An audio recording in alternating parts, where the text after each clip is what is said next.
दोस्तों नमस्कार, मैं मुकेश शर्मा, आपका मित्र, आपका भाई।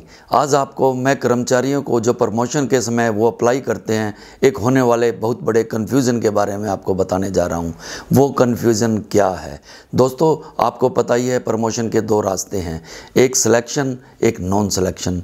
जो सिलेक्शन होता है दोस्तों, उसमें एक पोस्ट के अगेंस्ट 3 आदमियों को बुलाया जाता है, और जो नॉन सिलेक्शन होता है दोस्तों, उसमें एक के बदले में एक को ही बुलाया जाता है, यानी कि उसे सीनियरिटी कम सुटेबिलिटी भी बोल सकते हैं। दोस्तों उसके अंदर जब आप अप्लाई करते हैं तो एक बहुत बड़ा कन्फ्यूज़न है। वो कन्फ्यूज़न क्या है? Residency period and eligibility period.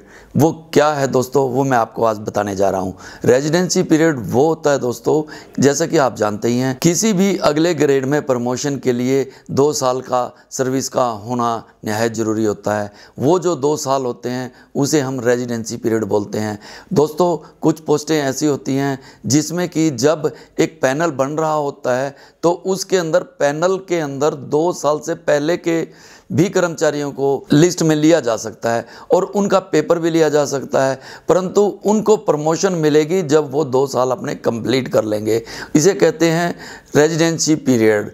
और दोस्तों इन पोस्टों में मैं आपको उदाहरण के तौर पे बताना चाहूँगा, जैसे कि क्लर्क से सीनियर क्लर्क के लिए या सीनियर क्लर्क के ओएस के लिए जब इनका पैनल की लिस्ट बनेगी तो उसमें 2 साल से पहले वाले आदमियों को भी लिया जा सकता है। दोस्तों ये सब इसलिए होता है कि एक ही प्रक्रिया बार बार ना करनी पड़े। मान लो 5-7 पोस्टें हैं, उसके लिए हम एक बार तो बुला लें आदमियों को और उसके बाद फिर 2 और पोस्ट बन रही है, तो ये पॉसिबल नहीं है। इसीलिए उन आदमियों को पहले ही बुला लिया जाता है, उनका पेपर ले लिया जाता है, पैनल में रख लिया जाता है, परंतु उनको प्रमोट 2 साल के बाद ही किया जाता है। दूसरा दोस्तों मैं आपको बताना चाहूँगा, एक होता है एलिजिबिलिटी पीरियड।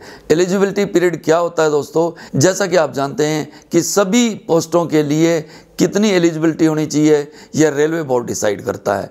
और रेलवे बोर्ड ने जैसे कि पिछले बहुत सारे अपने पत्रों के अंदर, जिसका मैं आपको वर्णन बाद में करूँगा, बताया कि मान लो क्लास 4 से कोई आदमी गार्ड के लिए प्रमोट होना चाह रहा है तो उसके लिए 3 साल की सर्विस चाहिए, या कोई मान लो CLA है, CLA के लिए अप्लाई करता है तो उसके लिए क्या होगा कि उसको क्लास 3 में 5 साल की नौकरी होनी चाहिए, साथ में उसके पास लॉ की डिग्री होनी चाहिए।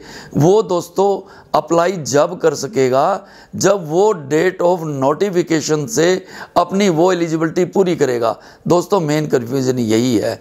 कुछ पोस्टें ऐसी हैं जिसके अंदर आपको पैनल लिस्ट में पहले लिया जा सकता है, कुछ ऐसा है कि जिसके अंदर आपको जो डेट ऑफ नोटिफिकेशन है उसमें वो कंडीशन फुलफिल होनी चाहिए, तभी आपको उसके लिए एलिजिबल माना जाएगा, तभी आपका लिस्ट में नाम आएगा और तभी आप चयन प्रक्रिया में बैठ पाएंगे। इसके लिए मैं आपको एक और उदाहरण देना चाहूँगा। जैसा कि ग्रुप C से आप ग्रुप B के लिए अप्लाई करते हैं, उसमें 2 रास्ते हैं, एक 30% का है और एक 70% का है। दोस्तों 70% के लिए 4200 और 4600 ग्रेड पे वाले 3 साल की सर्विस वाले बैठ सकते हैं, और ठीक इसी प्रकार जब 30% के लिए वो अप्लाई करेंगे तो उसके अंदर उनकी सर्विस 5 साल हो जाएगी।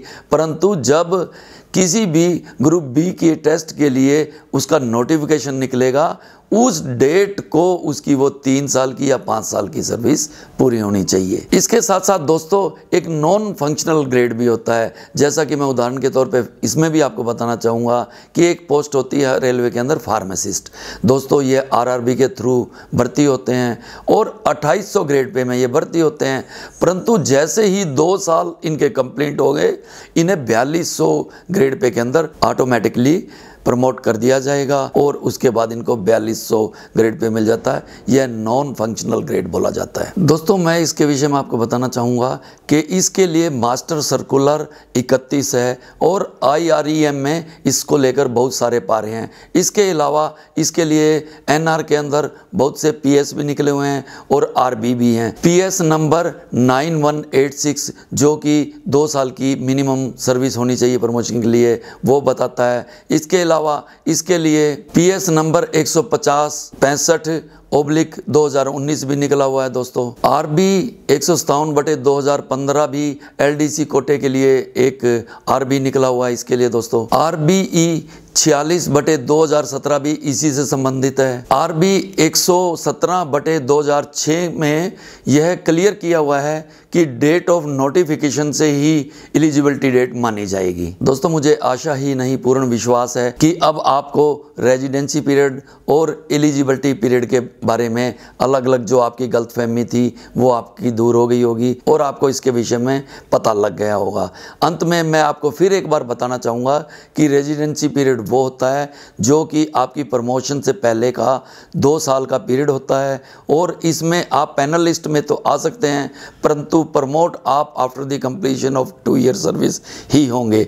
और एलिजिबिलिटी के बारे में जहाँ तक सवाल है मैं आपको बताना चाहूँगा, एलिजिबिलिटी पीरियड 2 या उससे वर्ष का ज़्यादा समय दिया होता है इसके अंदर और उन पदों के लिए डेट ऑफ नोटिफिकेशन के दिन उतनी सर्विस का आपका पूर्ण होना जरूरी होता है। कुछ लोगों को इसके विषय में शंका या दुविधा होती है कि हमें भी चयन प्रक्रिया में बिठा लिया जाए और हमें भी प्रमोट तब किया जाए जब हमारी उतनी कंडीशन पूरी हो जाए, पर दोस्तों यह नहीं होता। डेट ऑफ एलिजिबिलिटी के अंदर तो आपको नोटिफिकेशन वाले दिन उतनी जॉब का होना जरूरी होता है। यहाँ पर हमें यही समझना आवश्यक है कि एलिजिबिलिटी पीरियड की शर्तें पूर्ण होने पर ही आपको चयन प्रक्रिया में बिठाया जाएगा, रेजिडेंसी पीरियड की तरह आपको इसके अंदर शामिल नहीं किया जाएगा और इसकी रेजिडेंसी पीरियड से तुलना नहीं की जा सकती। दोस्तों, मैंने जो मेरे मन में थी एक बात, जो लोगों की शंका थी, उसको दूर करने का एक प्रयास किया है। अगर आपको ये मेरी बात अच्छी लगी हो तो मेरी वीडियो को लाइक करें, मेरे चैनल मुकेश शर्मा रेलवे को सब्सक्राइब करें और इसे ज़्यादा से ज़्यादा शेयर करें ताकि जो हमारे रेल कर्मचारी भाइयों को शंका होती है वो उनकी शंका दूर हो सके। धन्यवाद।